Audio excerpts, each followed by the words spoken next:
everyone. Hello, everyone, and welcome back to the Empowerment Podcast. And today we have an interesting episode for you, where we talk about when you feel empowered and you are going for what you want, but then you hit an obstacle. And in this time, when you hit an obstacle, you feel like shit, or I don't know if I can do it anymore. You don't have the full belief anymore that you can succeed. Yeah.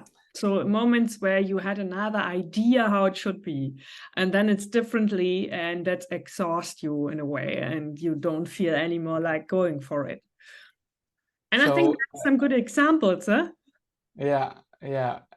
Like this actually happened in the moment. I got this wonderful new microphone that I wanted to use, and it's not this one, but it's up there. And I tried to make it work, but the sound quality was actually a lot worse than this small one.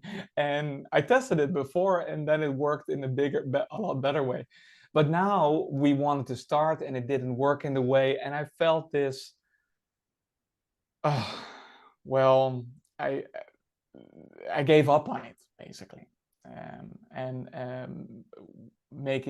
going for my goal of reaching a better sound quality for this podcast. So sorry, guys.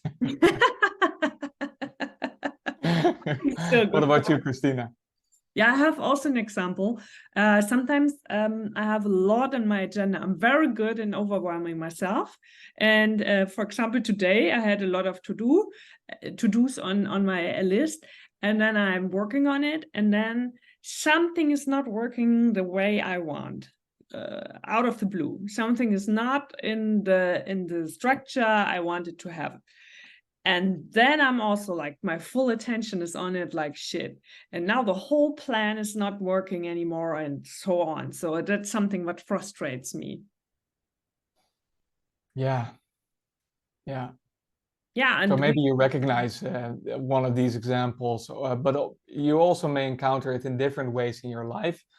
And we wanted to share with you some wisdom that we got from the ReSurfacing workbook by Harry Palmer, and he actually gives a few bullet points of some of the manifestations that this lack of empowerment, how that can feel in our lives, and maybe you recognize one or more of them. And so he just yeah. Go ahead. Maybe we can just read it, and then we can go over what happened for us, and then you at home can look what happened for you. So it says how people habitually react to running out of attention determines their success in life. For example, when attention is exhausted, and now the examples come. Sometimes people become victims. They react by asserting a disability as an excuse. They succeed by failing. Sometimes people give up. They react by criticizing the task. They seldom succeed. Sometimes people, how do you say the word? Scheme. Sometimes people scheme and seek shortcuts. They react by rationalizing or altering procedures. To succeed, they need accurate instructions and constant supervision. Sometimes people become angry or irritable. They react by blaming or joking. To succeed, their responsibility needs to be clearly defined. And the last point we have here is sometimes people acknowledge the overwhelm without taking it personally. To succeed, their responsibility, okay, now we have the last point in it, and that's sometimes people acknowledge the overwhelm without taking it personally. They react by trying again. They succeed. The best course of action for anyone to take when experiencing exhaustion of attention is to compartmentalize the task into doable steps, prioritize lists, and to work on each step until it is complete, or until it can be done correctly and with minimal attention drain. This is the value of practice. So I find myself, where is this like becoming blaming? Yeah, I blame others when it's not working the way I want. And I run out of attention, but I don't realize it in the moment. It feels like it's not going the way I want. And I'm not able to see it a little bit more flexible, like, okay, then we try it again. When it's like my task list is like so full for the day, and then something is not the way I want, and I need it the way I want, otherwise I even can't tackle it. Then I start to blame others. Most of the time, my boyfriend, because he's in the surrounding, and then He's there.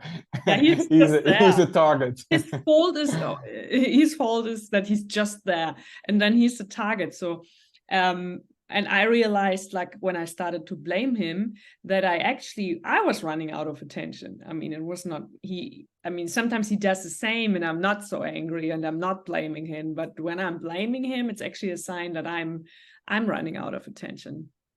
Yeah. Yeah. I like also in the last point that sometimes people acknowledge the overwhelm without taking it personally. I think I a lot of time take the overwhelm personally, but I also make it personal to others. Like they did it wrong, or for example, with this microphone, it was really I criticized the task. Why is it going like this? It should be easier. So I also make it personal. I just make up reasons why it's not my fault that the situation is the way it is. And it's really not getting me anywhere. No, No. that's true.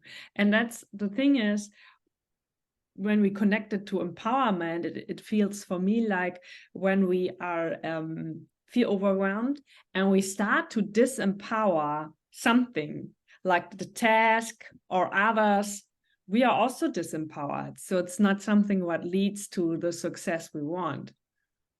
No, so it's maybe what it says, like acknowledging the overwhelm, just being aware that we are at the moment getting overwhelmed, and maybe we could share that, or at least acknowledge it within ourselves, and then we don't have to go through all these different routes to protect ourselves,